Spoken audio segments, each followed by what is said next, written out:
اللہ آسمانوں اور زمین کا نور ہے.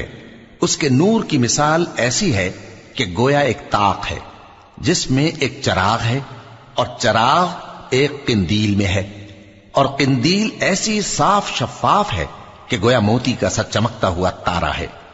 اس میں ایک مبارک درخت کا تیل جلایا جاتا ہے، یعنی زیتون کا، کہ نہ مشرق کی طرف ہے نہ مغرب کی طرف. ایسا معلوم ہوتا ہے کہ اس کا تیل خواہ آگ اسے نہ بھی چھوئے جلنے کو تیار ہے. بڑی روشنی پر روشنی ہو رہی ہے.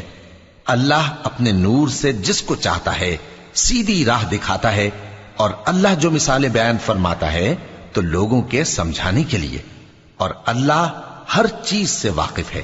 وہ قندیل ان گھروں میں ہے جن کے بارے میں اللہ نے ارشاد فرمایا ہے کہ بلند کیے جائیں اور وہاں اللہ کے نام کا ذکر کیا جائے، اور ان میں صبح و شام اس کی